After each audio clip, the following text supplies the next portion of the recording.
নির্বাচনের প্রস্তুতির বিষয়ে আসলে আজকে পুরো প্রায় 2 ঘন্টার মিটিংয়ে রিভিউ করা হয়েছে এবং আজকে অনেকগুলো ইম্পর্টেন্ট নির্দেশনা দিয়েছেন চিফ অ্যাডভাইজার।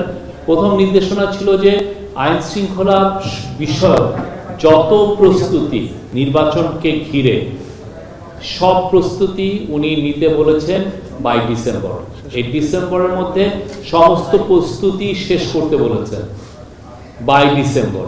মানে এই প্রস্তুতিগুলোর মধ্যে অনেকগুলো বিষয় আছে, যেমন আইন শৃঙ্খলা বাহিনীতে 17,000 নতুন member of security forces like police, BGB, coast guard নেওয়া হচ্ছে এই নির্বাচনকে সামনে রেখে।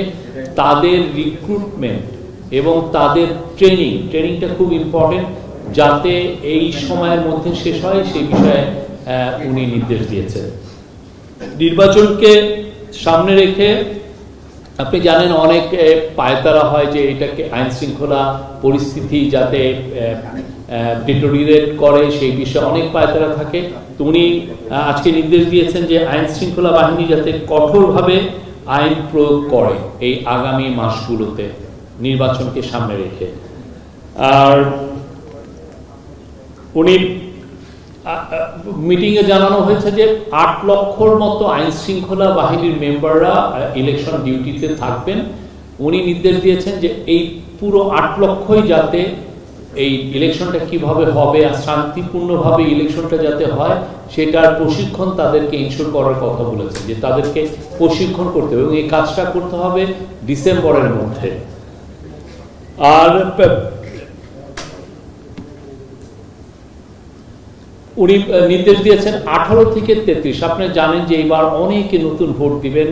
শেখ হাসিনার তিনটা ইলেকশনে, যেটা 2014, 2018 এবং 2024-এ আপনি জানেন আমাদের বিশাল আসলে ইলেকশনগুলো তো রিগড হয়েছিল। এই বিশাল আমাদের ইয়াং ছেলেমেয়েরা কেউ ভোট দিতে পারেননি। তো উনি নির্দেশ দিয়েছেন যে উনি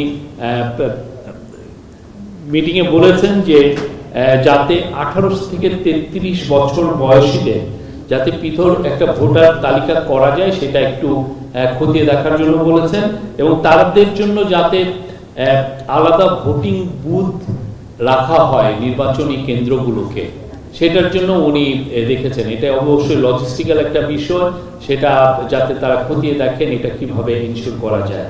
এটা